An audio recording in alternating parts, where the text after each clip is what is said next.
Well, thank you very much for joining us on Poppy Land Radio. Yes, it really is called that. And do you know why it's called that? I should ask my guest. Ash, why is it called Poppy Land Radio? I mean, do you grow poppies in Norfolk? Well, actually, funnily enough, we do. It's up in Norfolk, near Cromer sort of way. If you know Cromer, where the pier is and stuff like that. Yeah. When you're old enough, mate, you'll be living up there. I can guarantee it. It's one of those sort of places. Yeah, it is. But yeah, a lovely area of the country up there. Anyway, look, better get on because this is all about you rather than me. So let's talk a bit more about you. And you've been a musician, you've been a teacher at the college, teaching music and stuff. So if we've got some young listeners that have just picked up a guitar, for example, for the first time, what sort of advice or tips would you give them? I think it's really important when you're first learning to have very, very specific aims and objectives, because there's an awful lot to learn. And now I think actually with the internet, there's a wealth of information that's very overwhelming, because you can look at a subject and have 250,000 Google results. Where do you start? And I think it's important, if you are starting out, maybe to get a teacher to show you the basics, show you basic open chords, teach you look at people, artists like the Beatles and people who are using a lot of the same chords to play lots of different types of sound in songs, so that you can get a really good understanding, first of all, of how to use chords and what they sound like. A lot of people start on blues, which is great, but what can happen with blues, because it's just 3 chords, you can get wrapped up in just playing over the 1-4-5 all the time. And I think actually having a really good knowledge of chords, different types of chords, like the Beatles early days used loads of dominant 7 chords, and I think that learning songs can do you a lot more benefit than learning scales and learning chords. I found that when I was younger, practicing scales to a metronome got me good facility, but it was like training. It wasn't really learning how to play my guitar. It was learning, that's almost like learning how to use my guitar, if that makes sense. So I think, early days when you're first picking the thing up, just learn songs, to try and play things that you like, because your motivation comes then, because you go, oh, never thought I'd be able to play this, and I can play it now. And then you get the dopamine then, and that brings your motivation to learn something else. Because the trouble with guitar, and I don't mean, because often I've said this to people in the past and they've misunderstood what I've said. So not anybody can play a piano, but anybody can make a piano make a sound. You press a key and it goes bing. If you need to play a middle C, you just press it and it plays the sound. Whereas on a guitar, unless your finger is putting on exactly the right amount of pressure, exactly where it needs to be by the fret, and you're picking the correct string, you won't play the right note, or it won't sound like a note. And it's frustrating because it sounds like a fizzy mess, and it hurts, and your fingers sting, and you get cramps. So I find that over the years when I've had students, and I've had a few younger students over the years, kids who wanted to play, and we're talking like 5, 6, 7-year-olds, and the biggest barrier for them has been getting through the pain barrier. Playing something that, classical guitars and arm strings, I suppose, is one way of doing it, but they don't, a lot of people, when they want to learn to play guitar, don't want the sound of a nylon string guitar. They want that a bigger sound, that sort of metallic string sound. So I think, doing it little and often rather than doing it for hours and hours on end is the way to get to the point where you're motivated enough to play for hours and hours on end. When I was younger, I did used to play till my fingers bled, and then play some more because I just loved it so much. But I'd already got to a point that I'd learned, D major and G major and A major and different, the different. Do you remember those first songs that you learnt yourself? Yeah, I do. Yeah, I learned "Come As You Are" by Nirvana, although I didn't know it was Nirvana for about 5 years. I just knew the riff. and the James Bond theme tune.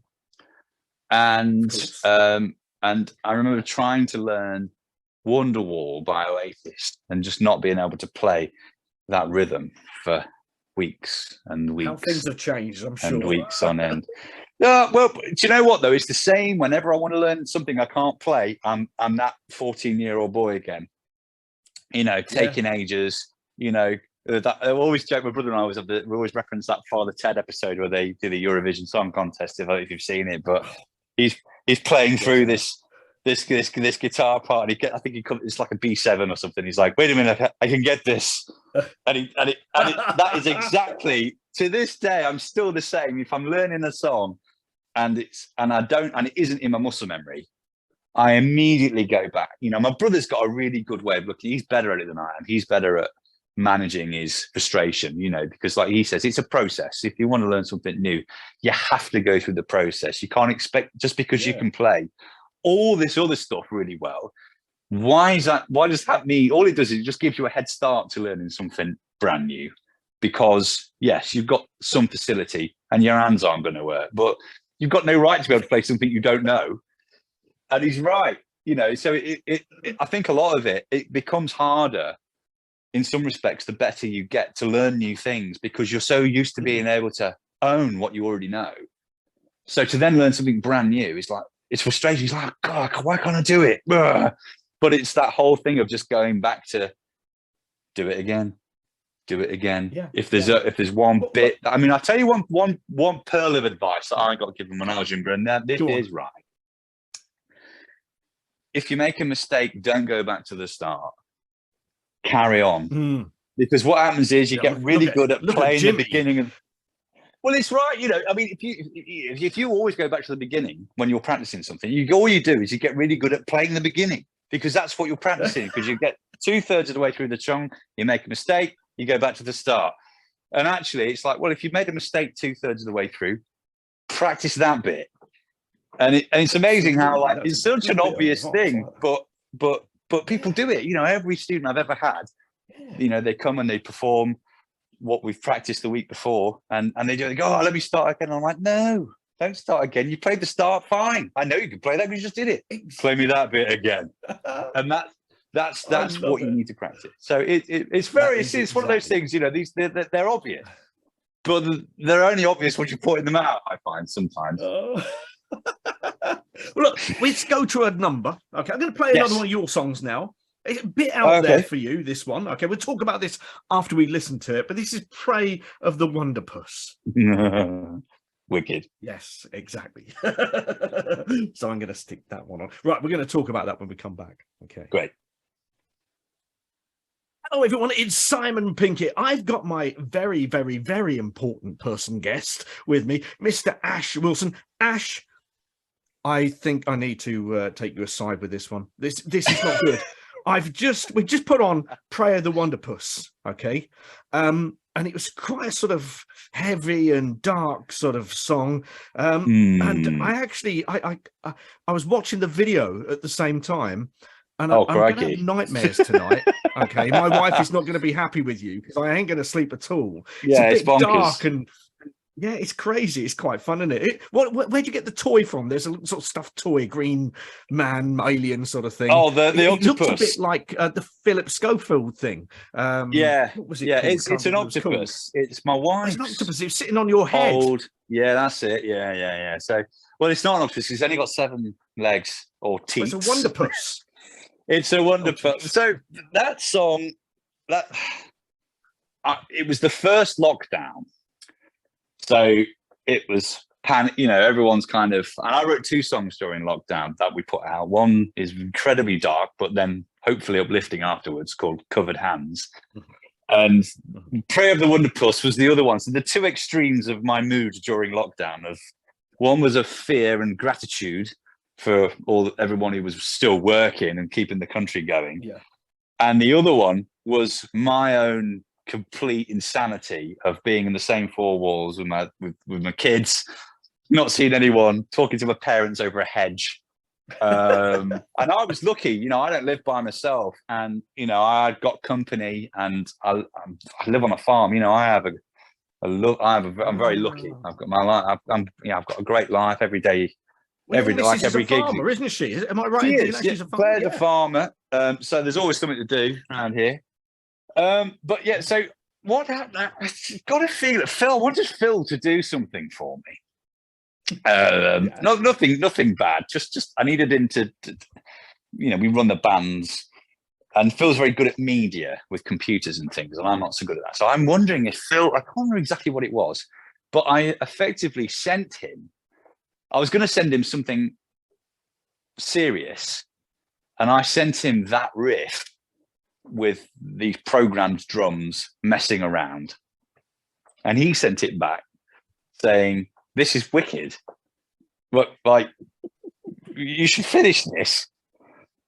So I don't know where I got the idea. I think I often write a bit like Phil Collins, in that I will just sing anything, vowel sounds over the music, and see if something will come out of it. I know that famously In the Air Tonight, even he don't know what it's about.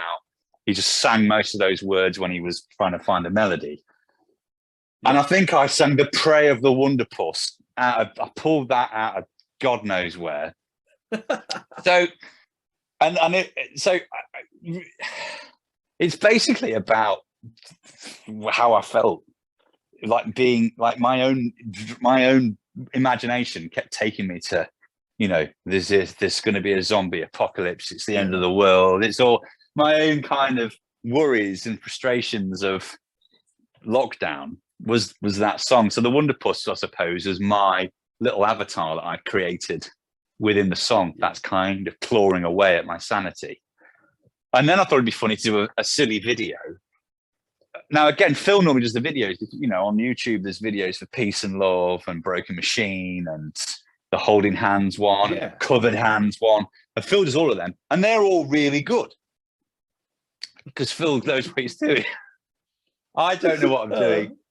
And I'd take myself incredibly not very seriously. So it made a lot of sense to me to kind of be literal with what the song's about, which is the nightmare of this situation we were in at the time. Mm. So at the beginning of the video, those two toys are on the side of my bed, and I get into bed and fall asleep and then drop into this dream. And those toys that are on the side of the bed are basically chasing me around the farm. So I don't know if anyone's seen this who's listening, but it's well worth checking out. No, it's not. It scared the life out of me. Ridiculous humor. I'm scarred for life. But I did like your cameo at the start. You're getting into bed. That was pretty cool. So you could be an actor now, you see. Give up the music. Become an actor. How's that, Ash? Go for that. I think the thing to do is, if you mute the music and watch the video to the Benny Hill theme tune, it will have a completely different thing. So it was completely nuts, and it's quite funny actually. There are still on my phone the videos of Claire, of me basically tied up on our patio with her holding my phone, and she's throwing stuffed toys at me with my phone on slow. That. Well, it's hilarious because she's just going, you want me to do what? I'm like, just throw. With my mouth taped up. Oh, just throw the teddies at me. Don't worry, I'll slow it down. I'll slow it down in the edit. You're gonna have a million hits on this video now. So many people are going to be dying to watch this. It's ridiculous. It's completely ridiculous. And as I said earlier, I'm a massive Queens of the Stone Age fan, and Nine Inch Nails. I like all sorts of stuff. Not just blues. I'm just a fan of music. If something moves me, it doesn't really matter. It doesn't have to be guitar music. And for me, rock is a great way of expressing anger, and also, there's an element of fear and mystery, which is why the middle bit it just go a little bit like, oh, okay, what's happening here? And so it was awful lot of fun trying to create a song that was very much, had its. I would never have written that had we not gone into COVID. It was definitely a product of, as much as Covered Hands was, which is completely different. If you've heard that song, but it's nothing like that. It's like it's a bit dark to start with, and then it goes almost like, I don't know, Coldplay, U2. It's up, it's very much a song of, freaking out, and then wow, well, all these I think everyone needs to listen to these songs. I'm guessing we can go to your website to find them, can we? Yeah. I mean, if it won't be on the Wilson Brothers website, what I might do is put a link from Wilson Brothers to my website, because these songs were done under the What is your website address then, Ash? My website is just www.ashwilsonmusic.com, and yeah, dead easy. Yeah, that's that. They're on there. They're on the YouTube link as well. So there's a couple of songs from Broken Machine on there, and then Prayer of the Wonder Puss is obviously on there, and Covered Hands is on there. And there's also a cool little thing. My brother did like a little. I did like an intro to Covered Hands, where I sort of talk about where the lyrics came from and everything else. But yeah, a lot of depth behind it. That's great to hear. Fantastic. Well, look, it's been a real pleasure, a real honor to have you in. We will be checking out your website. We'll be playing lots more of your music. And come back in again when you're on tour. Absolutely. Or just before the tour. Tell us absolutely. Well, I'd love to get you some of the new stuff off the new record. Once we can start passing that out and around and giving it to people to play and listen to, I'll be straight over. I think I'd love to hear it. Okay, so yeah. Oh, absolutely. Yeah. Have you enjoyed yourself today, Ash? Have you enjoyed yourself? It's been a pleasure. It's always a bit strange sort of talking about yourself, but you've asked good questions, and I do talk all the time. So I didn't notice. You got away with it. Nobody noticed. Okay, it was just me and you and a million other people. Listeners. But is he still on? Is he still on, Dave? He's still on. That's it. No, they've turned it off. They've all gone. They've all gone. Anyway, look, great to speak to you, Ash, and we'll catch up with you again soon. See you later. Bye. Lovely. Take care. Bye.